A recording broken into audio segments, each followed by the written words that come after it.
I always forget that now that I've switched things. My mic isn't muted when I'm doing playing those videos there. Fighters to watch for the UFC. Spy Canuck, you have a good day as well. Thanks for popping in today. Really do appreciate it as always. UFC Fight Night this weekend is coming to, for those of us here in North America, it's more UFC Fight Afternoon, as they are off in Saudi Arabia. In the main event, Israel Adesanya against Nasruddin Imavov for relevancy in the middleweight division. But there are a couple of interesting fights before that. I will say, like you see at the top of this card, and it is Adesanya, Imavov. And it's, oh man, you know what? That's a great one. And then you see Shara Bullet against MVP. Huge fight. Really going to be a fun fight. All right, we're locked in. We're treating this like a pay-per-view. Let's do the full preview. And then we got to, all right, who are the fighters to watch? And I'm here and I'm like, not many of them, I'll be honest. There are a couple of interesting fighters on this one, but only a couple really jumped out to me. The first fighter is Said Nurmagomedov, as he is looking to kind of build his way back up here in the UFC. He lost 2 fights ago. And now he's kind of trying to build that back up a little bit, taking on Vinicius Oliveira. But Nurmagomedov, 32 years old. So a guy who, like, it's got to get going if we're going to get going here a little bit. He had a 4-fight winning streak, runs into Jonathan Martinez, and loses by decision at a Fight Night card in 2023. Comes back, gets a guillotine submission in the first round in a minute 13 when they go to Abu Dhabi for UFC 294. So a good recovery coming off of a loss. Now he is looking to kind of fight his way back into not even championship contention, just kind of work his way back into relevancy a little bit in the bantamweight division.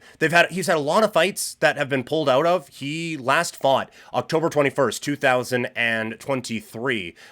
Since then, he had a scheduled fight against Montel Jackson. However, he withdrew from the bout for unknown reasons. Then he was scheduled to fight Daniel Santos on October 26, 2024. However, 1 week before the event, Santos withdrew from the fight for unknown reasons, and the bout was subsequently canceled. Then Nurmagomedov was scheduled to fight Daniel Marcos in December of 2024. However, Nurmagomedov withdrew from the fight for, say it with me, unknown reasons, and was replaced by Adrian Yanez. So, we might be previewing this, and he could pull out of the fight tomorrow, given how things have gone. But now, for a guy who hasn't fought in over a year, I'm interested to see where he is at, because that is a long layoff for a guy who is kind of at the tail end of his prime. So what kind of Said Nurmagomedov do we see? It is not an opponent that I'm anticipating much resistance from, so I think Nurmagomedov has a pretty strong showing. I don't think this is a guy who's fighting for a championship in 2025, but I do think that he still has a skill set that he can work his way into some relevant fights in bantamweight coming up here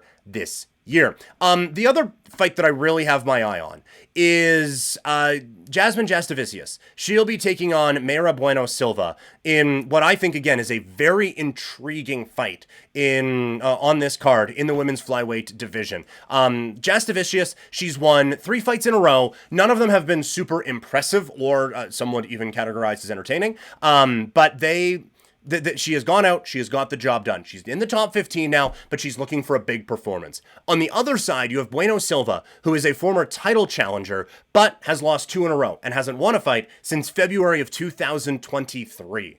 I think that she is probably quite a bit better than Jasudavicius is, but she's on a bit of a downward trend. Can she turn that around? And so this is another one, much like the fight at the top of the card.